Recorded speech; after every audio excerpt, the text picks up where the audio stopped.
بسم اللہ الرحمن الرحیم۔ السلام علیکم ورحمۃ اللہ وبرکاتہ۔ آج کا ہمارا عنوان ہے حضرت عمر رضی اللہ تعالیٰ عنہ کا قبول اسلام۔ کفر و شرک کے تاریک بادلوں کی خنبیز فضا میں ایک اور برق تاباں نمودار ہوئی، یعنی حضرت عمر فاروق رضی اللہ تعالیٰ عنہ مسلمان ہو گئے۔ ان کے اسلام لانے کا واقعہ سن 690 صلی اللہ علیہ وآلہ وسلم ہے۔ وہ حضرت حمزہ رضی اللہ تعالیٰ عنہ کے صرف 3 دن بعد مسلمان ہوئے اور نبی کریم صلی اللہ علیہ وآلہ وسلم نے ان کے اسلام لانے کے لیے دعا کی تھی۔ چنانچہ طبرانی نے حضرت ابن مسعود رضی اللہ تبارک و تعالیٰ عنہ اور حضرت انس رضی اللہ تعالیٰ عنہ کی ایک حدیث روایت کی ہے۔ حضور صلی اللہ علیہ وآلہ وسلم نے فرمایا کہ اے اللہ، عمر بن خطاب اور ابو جہل بن ہشام میں سے جو شخص تیرے نزدیک زیادہ محبوب ہے، اس کے ذریعے سے اسلام کو قوت پہنچا۔ اللہ تعالیٰ نے حضرت عمر فاروق رضی اللہ تعالیٰ عنہ کے حق میں یہ دعا قبول فرمائی۔ عمر رضی اللہ تعالیٰ عنہ کی عمر 27 سال تھی کہ آفتاب رسالت صلی اللہ علیہ وآلہ وسلم طلوع ہوا، یعنی رسول مقبول صلی اللہ علیہ وآلہ وسلم کو رسالت کے منصب پر فیض کیا گیا۔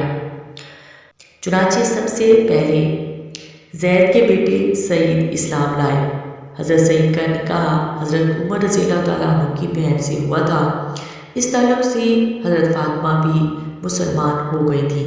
اسی خاندان میں ایک اور معزز شخص نعیم بن عبداللہ نے بھی اسلام قبول کر لیا تھا، لیکن حضرت عمر رضی اللہ تعالیٰ عنہ ابھی تک اسلام سے بیگانہ تھے۔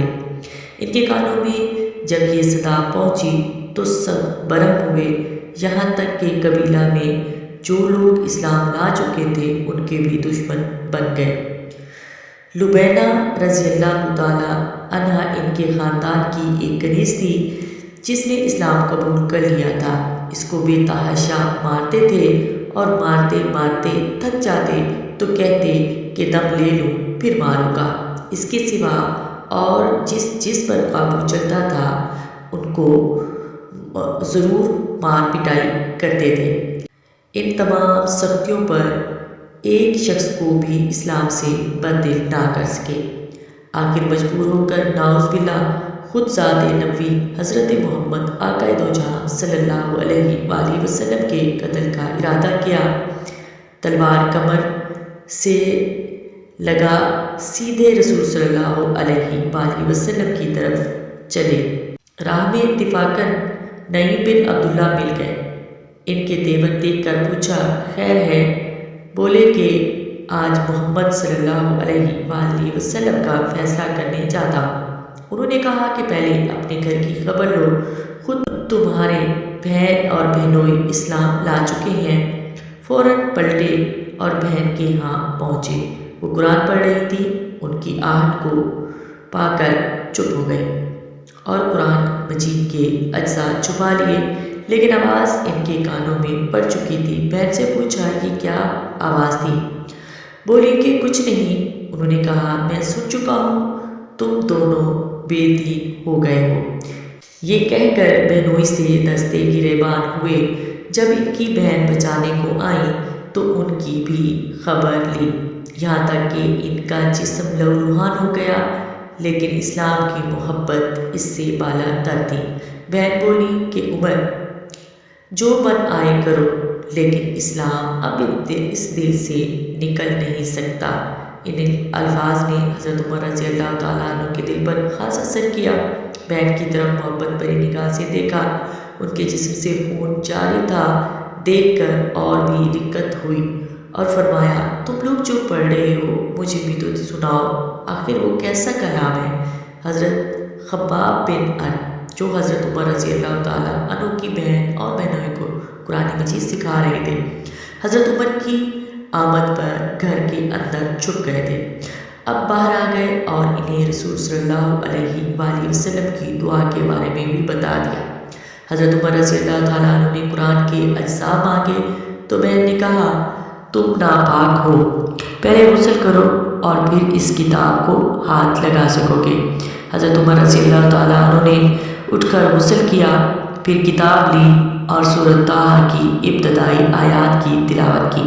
کہنے لگے، یہ تو بڑا عمدہ اور پاکیزہ کلام لگتا ہے، مجھے حضرت محمد صلی اللہ علیہ وآلہ وسلم کا پتہ بتا دو۔ یہ وہ زمانہ تھا کہ حضور صلی اللہ علیہ وآلہ وسلم حضرت ارقم کے مکان میں جو کوہ صفا کے پہلو میں تھا تشریف فرما تھے۔ حضرت عمر رضی اللہ تعالیٰ عنہ نے آستانِ مبارک پر پہنچ کر دستک دی۔ چونکہ شمشیر بکف گئے تھے، صحابہ کو تردد ہوا، لیکن حضرت حمزہ رضی اللہ تعالیٰ عنہ نے کہا، آنے دو، مخلصانہ آیا ہے تو بہتر ہے، ورنہ اسی کی تلوار سے اس کا سر قلم کر دوں گا۔ حضرت عمر رضی اللہ تعالیٰ عنہ نے اندر قدم رکھا تو حضور صلی اللہ علیہ وآلہ وسلم خود آگے بڑھے اور ان کا دامن پکڑ کر فرمایا، کیوں عمر، کس ارادے سے آئے ہو؟ نبوت کی پرجلال آواز نے ان کو کپ کپا دیا۔ نہایت خوش وضو کے ساتھ عرض کیا کہ ایمان لانے آیا ہوں۔